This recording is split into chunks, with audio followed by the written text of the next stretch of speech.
한국 U23 축구대표팀이 U23 카타르 아시안컵 조별리그 첫 경기에서 이영준의 극장 헤딩골로 신승을 거뒀습니다.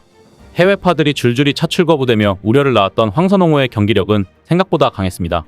무엇보다 팀의 조직력이 좋았고 점유율도 높게 가져가며 상대를 압박한 한국 대표팀은 피지컬과 볼 컨트롤 부문에서도 모두 앞서며 계속 기회를 노렸습니다. 두 번이나 골이 취소되는 불운을 겪었지만 계속 두드리니 문이 열렸습니다. 경기 초반부터 우리 선수들의 움직임이 가벼워 보였는데 반해 결과물이 이상하리만큼 경기 막판까지 나오지 않아 마음을 졸이게 했습니다. 결국 후반 추가 시간 돼서야 골이 터졌습니다. 황선홍 감독이 이끄는 올림픽 축구 대표팀은 17일 카타르 도하의 압둘라 빈 칼리파 스타디움에서 열린 2024 아시아축구연맹 23세 이하 아시안컵 조별리그 B조 1차전에서 아랍에미리트를 1대0으로 제압했습니다. 후반 추가 시간 터진 극장골과 함께 2024년 파리 올림픽으로 가는 여정에 조금 여유가 생기게 됐습니다. 이번 대회는 파리 올림픽 아시아 예선을 겸하고 있습니다. 상위 3개국이 파리 올림픽에 직행하고 4위는 아프리카 예선 4위 기니와 대륙별 플레이오프를 치르게 됩니다. UAE, 중국, 일본과 묶인 B조에서 조 2위 안에 들어야 토너먼트에 진출합니다. 다음 중국과의 경기에서 한국이 승리하면 일찌감치 8강 진출을 확정지을 수 있습니다. 앞서 일본은 중국을 1대0으로 격파했고 태국은 이라크를 2대0으로 잡으며 이변을 만들어냈습니다. 양현준, 김지수, 배준호가 합류하지 못한 상황에서 황선홍 감독은 K리거들로 선발 라인업을 꾸렸습니다. 안재준을 최전방에 세웠고 엄지성과 홍시우를 좌우에 배치했습니다. 강상윤, 이강희, 백상훈을 이선해 조현택, 서명관, 변준수, 황재원을 수비에 투입했습니다. 골문은 김정훈에게 맡겼습니다. 한국은 전반 13분 UAE 수비의 패스미스를 가로챈 이강희가 강력한 오른발 중거리 슛으로 포문을 열었으나 상대의 골키퍼 선방에 막혔습니다. 볼 점유율을 높이며 상대 빈틈을 노리던 한국은 전반 18분 황재원의 왼발 중거리 슛 이후 페널티 박스 오른쪽에서 강상윤의 낮은 크로스를 안재준이 감각적인 힐킥으로 골망을 흔들었습니다. 그러나 비디오 판독 결과 강상윤의 오프사이드가 선언되면서 득점이 취소됐습니다. 아쉬움을 삼킨 한국은 전반 40분 백상훈의 왼발 중거리 슛과 추가 시간 안재준의 슈팅이 나왔지만 득점으로 연결되지 않으면서 전반전을 0대0으로 마쳤습니다. 후반전 시작과 함께 황 감독은 안재준과 홍시우를 불러들이고 강성진, 이영준을 투입하며 공격을 강화했습니다. 신장 1m 90인 장신 이영준의 높이와 왼발잡이 강성진의 반대발 성향과 창의성을 가미하겠다는 보관으로 풀이됐습니다. 각각 2003년생과 2004년생인 둘은 투입 직후 빠르게 영향력을 발휘했습니다. 이영준은 이날 공중볼 경합 성공률 100%를 기록했습니다. 한국은 후반 10분 코너킥을 얻은 뒤 오른쪽에서 날카로운 크로스를 시도, 이강희가 쇄도의 헤더로 연결했지만 옆구무를 때렸고 후반 22분에는 조현택의 크로스에 이은 엄지성의 헤더가 골문 위로 떴습니다.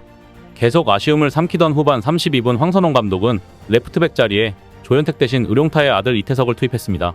코너킥 찬스에서 이태석이 날카로운 왼발로 띄운 공을 이영준이 니어포스트 부근에서 임팩트 있는 헤딩슛으로 골망을 흔들었습니다. 코너킥이라 오프사이드 의심도 없는 속 시원한 골이자 교체 선수들이 만들어낸 아름다운 합작품이었습니다. 경기 종료 전까지 한국은 공세를 가했으나 추가골은 나오지 않으면서 경기는 1대0으로 종료됐습니다.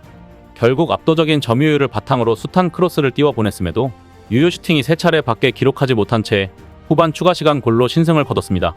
대회를 앞두고 차출이 불발된 선수들이 떠오를 수밖에 없었습니다. 특히 배준호가 있었더라면 창의적인 플레이로 답답한 흐름을 일찍 끊을 수 있었을 거란 아쉬움이 들었습니다. 경기 후 기자회견에 참석한 황선홍 감독은 개막하고 다른 경기를 다 관찰했는데 첫 번째 경기가 상당히 힘들다는 걸 알 수 있었다. 여러 가지 변수도 많은 상황에서 우리도 상당히 어려운 경기를 했다. 하지만 선수들이 승리에 대한 의지가 어느 때보다 강했다. 그 덕에 승리할 수 있었다라며 승리 소감을 밝혔습니다. 한중국 취재진은 한국의 다음 상대인 중국의 경기력에 대해 평가해달라고 했는데요. 이에 황 감독은 중국은 지금 한 달 가까이 다 함께 훈련하고 있는 걸로 알고 있다. 예전에 비해 좋아졌다고 생각한다. 일본이 일찍 퇴장을 당한 탓에 정상적으로 경기를 운영한 게 아니었기 때문에 오늘 모든 걸 평가하기는 어렵다라고 말했습니다. 이어 한 외신 기자가 황선홍 감독에게 UAE전에서 보여준 강도 높은 압박을 다음 경기에서도 보여줄 것인지 물었는데요. 황 감독은 전략적인 부분은 상대에 따라 달라질 수 있다. 기본적인 틀은 있지만 상대에 따라 상황은 변할 수 있다고 생각한다. 그런 식으로 접근하려고 생각 중이다라는 답변을 마지막으로 기자회견을 마쳤습니다. 경기 후 UAE의 브롤리 감독은 처음에는 계획대로 진행됐다. 우리가 예상했고 원했던 방향으로 경기를 했다. 팀도 조직적이었다. 하지만 마지막 순간에 모든 게 바뀌었다라며 경기가 준비한 대로 흘러가고 있었으나 막바지에 실점했다는 점을 두고 아쉬워했습니다. 팀의 전체적인 경기력은 어땠는지 묻는 질문에 브롤리 감독은 우리는 한국을 정말 어렵게 했다라면서 우리는 조직적이었고 한국이 하려는 축구를 잘 막았다.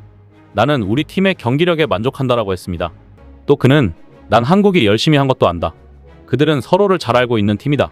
한국은 다 같이 뛰었다라며 한국에 대한 존중을 보였습니다. 몇 차례 효율적인 역습을 펼치며 한국을 위협하기도 했던 부분을 두고 한국의 약점이 뭐였는지 묻자 브롤리 감독은 말을 아꼈습니다. 브롤리 감독은 다른 팀에 대해 이야기하는 걸 좋아하지는 않는다. 내가 원래 그렇다라면서도 한국은 강한 팀이고 대회에서 경쟁한 경험이 많은 팀이다. 그들의 승리를 축하한다라는 말을 끝으로 기자회견을 마쳤습니다. 사실 경기 전 브롤리 감독은 한국을 이겨봤다며 기습 도발을 펼치기도 했습니다. 브롤리 감독은 지난해 3월 우루과이 대표팀을 이끌고 한국과의 원정 친선 경기에서 2대1로 승리한 바 있었습니다. 당시 클린스만의 해 조축구를 경험했던 조직적이지 못했던 한국팀을 생각했다가 화들짝 놀란 모양새입니다. 이날 결승골을 넣은 이영주는 경기 최우수 선수로 선정돼 기자회견장에 함께 나왔습니다. 한 외신 기자가 황선홍 감독이 후반전 투입 당시 어떤 주문을 했는지 묻자 이영주는 감독님께서 평소에도 찬스는 쉽게 오지 않지만 그 찬스에서 득점해야 하는 게 스트라이커의 임무라고 하신다. 그 한 번의 찬스를 기다렸는데 찬스가 왔을 때 기회를 살려서 뿌듯하다라며 자신에게 온 기회를 놓치지 않아서 기쁘다고 했습니다. 이어 이영주는 크로스를 잘 올려준 태석이 형에게 고마움을 전하고 싶다라며 날카로운 킥으로 도움을 제공한 이태석에게도 감사를 표했습니다. 이영준에게 이번 대회 목표를 묻자 최대한 많은 골을 넣는 게 목표다. 주어진 기회 안에서 최대한 많은 골을 넣고 싶다고 말했습니다. 한편 같은 날 펼쳐진 일본과 중국의 경기는 일본이 한 명 퇴장당해 수정 열세에도 불구하고 1대0 승리를 따냈습니다. 특히 이날 비신사적인 가라데 축구를 선보인 일본 선수는 중징계를 피할 수 없게 됐습니다. 일본 축구 매체 게키사카는 17일 팔꿈치로 상대 선수를 가격해 다이렉트 퇴장을 당한 니시오가 아시아축구연맹으로부터 무거운 출장 정지 처분을 받을 가능성이 크다며 퇴장 사유는 난폭한 행위라고 전했습니다. 일본은 전반 8분 만에 선취골을 득점한 후 리드를 잡았지만 17분에 퇴장이라는 대형 변수가 생겼습니다. 일본 센터백 니시오 류야는 일본 진영에서 공과 상관없이 중국 미드필더 파이판 지하의 얼굴을 팔로 가격했습니다. 중국의 파이판이 뒤에서 자신을 툭툭 건드린 직후에 보인 행동이었습니다. 주심은 온 필드 리뷰를 통해 직접 영상으로 당시 장면을 확인한 뒤 퇴장을 명했습니다. 게키사카는 AFC 규정에 따르면 팔꿈치나 발차기 등 난폭한 행위로 퇴장당할 경우 최소 3경기 출장 정지 등 징계가 내려질 수 있다며 정상 참작이 이뤄지지 않아 가장 가벼운 3경기 출장 정지 징계를 받게 될 경우 니시오는 8강전까지 출전할 수 없게 된다고 설명했습니다. 현지 보도대로 니시오가 3경기 출장 정지 처분을 받게 되면 오는 20일 아랍에미리트, 22일 한국전까지 모두 출전할 수 없게 됩니다. 과거 중국 소림축구에 거친 파월에 당해왔던 일본이 이제 더 거친 축구를 하려다 낭패를 보게 된 모습입니다. 한국 대표팀 선수들이 해외파는 빠졌지만 팀으로 뭉치는 조직적인 플레이에 박수를 보냅니다. 황선홍 감독도 오늘은 칭찬받을 만했습니다. 남은 경기도 승리로 잘 이끌어주길 응원합니다. 이상 C1TV였습니다.